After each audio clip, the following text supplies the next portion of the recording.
जय श्री कृष्ण दोस्तों। जब श्री कृष्ण कंस वध के लिए राधा को छोड़कर वृंदावन से चले गए, तब राधा की जिंदगी ने एक अलग ही मोड़ ले लिया।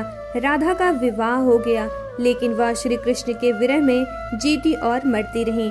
लेकिन राधा ने वैवाहिक जीवन भी ईमानदारी से निभाया। अपने सारे कर्तव्यों से मुक्त होने के बाद राधा अपने अंतिम समय में अपने प्रियतम कृष्ण से मिलने द्वारिका पहुंची।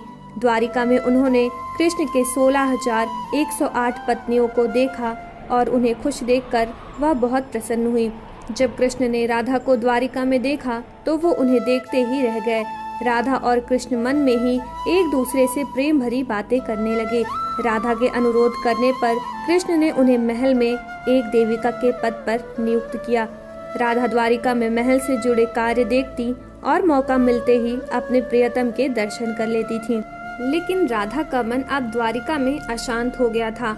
उन्होंने सोचा वे द्वारिका से दूर जाकर कृष्ण से आत्मिक संबंध स्थापित करेंगी। इसीलिए वे द्वारिका छोड़कर पास के जंगल गांव में रहने लगी।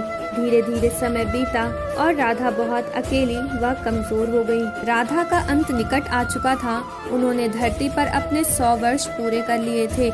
उन्हें अपने अंतिम चरणों में कृष्ण की बहुत याद सताने लगी।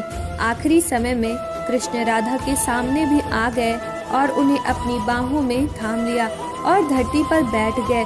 कृष्ण ने राधा की अंतिम इच्छा पूछी और उन्हें कुछ मांगने को कहा।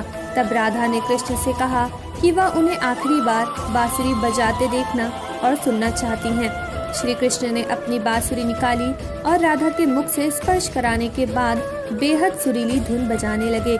श्री कृष्ण ने दिन रात बांसुरी बजाई। बांसुरी की मधुर धुन सुनते सुनते एक दिन राधा ने श्री कृष्ण की गोद में अपना शरीर त्याग दिया और हमेशा के लिए कृष्ण में विलीन हो गई।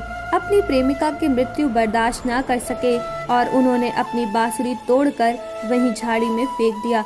दोस्तों, उस दिन के बाद से श्री कृष्ण ने जीवन में कभी बांसुरी नहीं बजाई।